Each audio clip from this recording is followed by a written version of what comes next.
తన నెల్లూరు పర్యటనలో కార్యకర్తలను అడ్డుకోవడానికి 2000 మంది పోలీసులను మోహరించారంటూ జగన్ ఆరోపించారు. చంద్రబాబు తన పాలనను చూసి తనే భయపడుతున్నారు అనడానికి ఇంతకంత నిదర్శనం ఏం కావాలి? సూపర్ 6, సూపర్ 7 అంటూ ప్రజలను వెన్నుపోటు పొడిచారంటూ జగన్ విమర్శించారు. ప్రజలను ఆపేందుకోసమని రోడ్లను కూడా తవ్విన చరిత్ర ఒక చంద్రబాబు నాయుడు గారికి మాత్రమే దక్కుతుంది.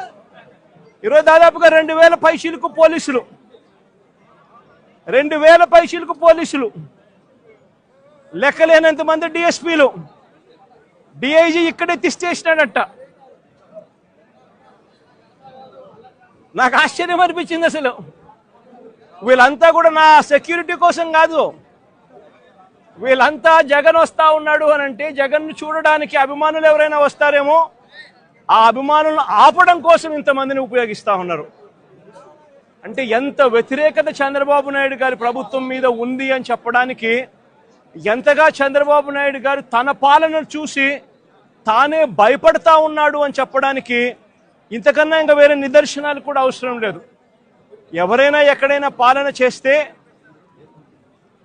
బ్రహ్మాండమైన పాలన అందించి ప్రజల మన్ననలు పొంది ఆ మన్ననలతో ఆశీస్సులతో వచ్చే పాలనను చూసి సంతోషపడాలి.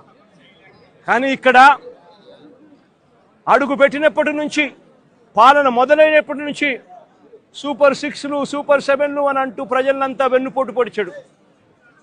పాలనంతా అబద్ధాలు, మోసాలతో కూడిన పాలన చేశాడు. వ్యవస్థలన్నీ పూర్తిగా నీరుగారిపోయిన పరిస్థితులు కనిపిస్తా ఉన్నాయి. స్కూళ్లు నాశనమైపోయాయి. విద్యా దీవెన, వసతి దీవెన అందక 6 క్వార్టర్స్, 6 త్రైమాసికాలు ఫీజులు అందక, విద్యా దీవెన, వసతి దీవెన అందక పిల్లలు చదువులు మానేస్తా ఉన్న పరిస్థితులు, నాడు నేడు ఆగిపోయిన పరిస్థితులు, గోరుముద్ద అన్నది రోజుకొక మెనూతో పిల్లలకు ఆహ్లాదకరమైన తిండి అప్పట్లో వస్తూ ఉంటే, ఈరోజు స్కూళ్ళల్లో తిండి తినాలంటే భయపడే పరిస్థితులకి పిల్లలు వెళ్ళిపోయిన పరిస్థితులు, నాడు నేడు పనులు ఆగిపోయిన పరిస్థితులు, ఇంగ్లీష్ మీడియం గాలి కొదిలేసిన పరిస్థితులు, టోఫుల్ అనేది 3వ తరగతి నుంచి ఒక పీరియడ్ దాకా తీసుకొచ్చిన చరిత్ర గత పాలనలో మాకుంటే, ఇంగ్లీష్ మీడియంను టోఫుల్ పీరియడ్లను ఎత్తేసిన చరిత్ర చంద్రబాబుకు ఉంది. ఆరోగ్యశ్రీ సేవలు గత 14 నెలలుగా చంద్రబాబు నాయుడు ముఖ్యమంత్రి అయిన తర్వాత నెలకు 300 కోట్ల రూపాయలు ఖర్చు అయ్యే ఆరోగ్యశ్రీని దాదాపుగా 4000 కోట్ల రూపాయలు బకాయిలు పెట్టాడు ఈ పెద్ద మనిషి. ఆరోగ్య ఆసరా గాలికెళ్ళిపోయిన పరిస్థితి. మా ప్రభుత్వ హయాంలో 25 లక్షల దాకా ఉచితంగా వైద్యం తీసుకునే పేదవాడు గర్వంగా, ఏ పేదవాడైనా హాస్పిటల్కు, కార్పొరేట్ హాస్పిటల్కు వెళ్ళి తలెత్తుకుని వైద్యం చేయించుకునే ఆ పేదవాడు వైద్యం అందక నెట్వర్క్ హాస్పిటల్స్ ఈరోజు బోర్డు తిప్పేసిన పరిస్థితుల మధ్య ఈరోజు పేదవాడి ఆరోగ్యం నడుస్తూ ఉంది. ఈరోజు రైతులకు ఏ పంటకు కూడా గిట్టుబాటు ధర రాని పరిస్థితి.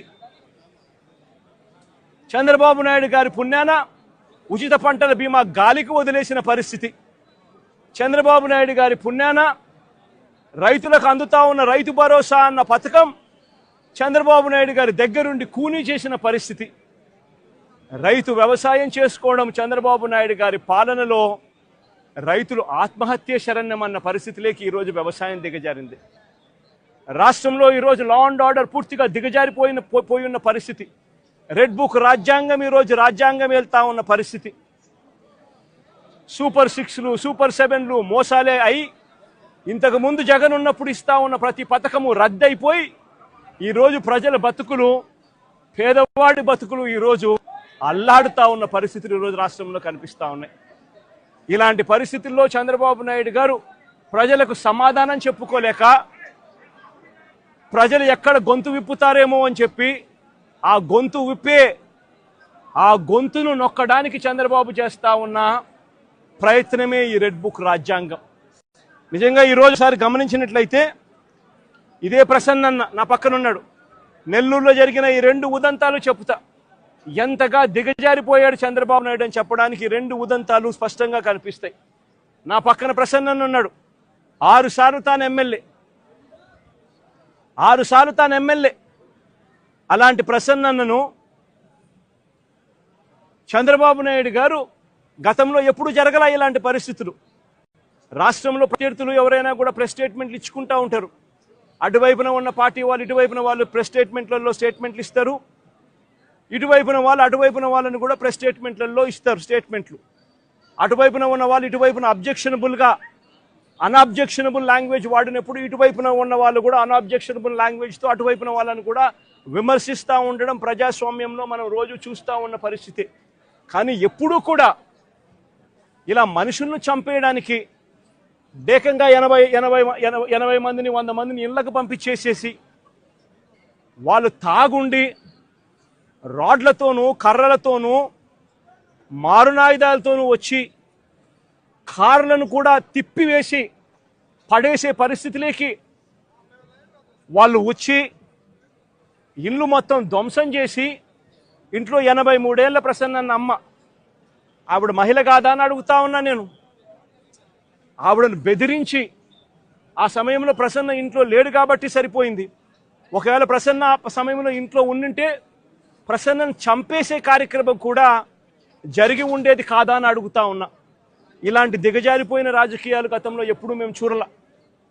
నేను అడుగుతా ఉన్నా, ఇదే చంద్రబాబు నాయుడు గారిని అడుగుతా ఉన్నా, అయ్యా చంద్రబాబు నాయుడు గారు, మీ ఎమ్మెల్యేలు ఎంత హేయంగా మాట్లాడుతూ ఉన్నారు అని చెప్పడానికి నిదర్శనం నిన్న మొన్న జరిగిన నగిరి ఎమ్మెల్యే రోజమ్మ గురించి, ఎక్స్ ఎమ్మెల్యే అంటే Rojamma ex MLA, sitting MLA, Nagiri Telugu Desam party MLA ఎలాంటి మాటలు మాట్లాడాడు. చెప్పడానికి కూడా సిగ్గుపడే మాటలు, సిగ్గుపడాల్సిన మాటలతో రోజమ్మను హేయంగా మాట్లాడితే ఇదే చంద్రబాబు నాయుడు గారు ఏం చేశారని అడుగుతా ఉన్నా. మొన్న జెడ్పీ చైర్మన్ హారికమ్మ కారు ఆపి అద్దాలు పగలగొట్టి కర్రలతో దాడులు చేసి కారులో తాను తన మొగుడు ఉండగానే దుర్భాషలాడుతూ అన్యాయమైన తిట్టులు తిడుతూ వారి మీద దాడి చేయడం అన్నది మీ డిక్షనరీలో